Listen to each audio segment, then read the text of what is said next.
আপনারা যে রূপক রায় যে রূপক দাস লাগু বাংলাদেশ তার উপরে ভিডিও কু বানাইছিলাম কিছু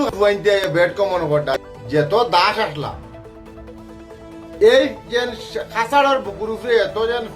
দাস হল আছেন 50% দাস সারা বাংলাদেশি 50% দাস হইলে বাংলাদেশি আর এই দাসে আমার খালি বেড কমন ঘটা আইয়া সচ্চাই জায়গার ওখান তুলিয়া ধরছি মাত আইছে বাড়িয়া 3,500 টাকা দিয়ে খাইছে আর এক বেটার এটিএম একশো ব্যালেট দিয়ে পার্স কাটিয়া বাগরিয়া এটিএম কার্ড বাগরিয়া ভাড়িয়া বলাইছেন আর 3,500 টাকা খাইছে যেখান সচ্চাই মা দোকান সামনে এনে তুলিয়া ধরছে এই যে দাস আর রায় ভাই গীতা গীতি সারা বাংলাদেশ সবে জানেন অল খাসাড়ের মানুষে জানেন 50% দাস বাংলাদেশ থেকে নাইছেন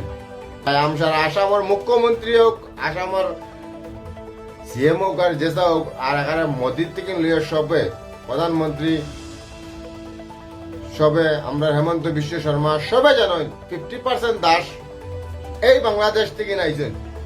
বাঙ্গালোর সেহেত খাইছো না দাদাগিরি করিও না হইয়া দিলাম বাংলাদেশ থেকে নাইয়া আসামের বিদ্যা দাদাগিরি করে না এসা সাদানি দিমু বাঙ্গাল যেদিন ফিল্ডল আমি যাবা সেদিন মনে করিও বাংলাদেশে খালি গুবে সেহেত খাইবাই আসামের বুকুর উপরে 50% দাস বাংলাদেশ থেকে নাইয়া আসিছে কোনকু বাংলাদেশ থেকে নাইছেন এখানে একদম প্রুফ করে দিলে যদি হেমন্ত বিশ্ব শর্মায় আমার যদি কোন এটা প্রুফ কর তাহলে 24 ঘন্টা সময় লাগবো ইন্ডিয়ান নাগরিক নাই তোমরা এনআরসি সময় 50% মানুষের এনআরসি ডুপ্লিকেটই বনিছে এই তোমরা 66 ইংরেজির ভোটার লিস্ট খানা পাইছো রে তোমরা আসলাইনি শুরুতে দেখা যাচ্ছে অল টাউন খালি আসলো বর্ষ আইয়া বাংলাদেশ থেকে না বর্ষ আইয়া তোমরা এনআরসি খানো কিলা পাইলাও এনআরসি তোমরা খান থেকে বারে ডুপ্লিকেটই করছো সারা সরকার বরকার তোমরা লগে মিল আমরা বাপ দাদা 14 সিঁড়ি এখানে 66 না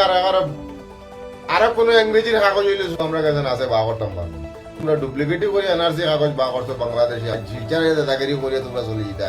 বাঙ্গালোর পিঠা খাইছো না বড় আমার উপবাস দাঁড়িয়ে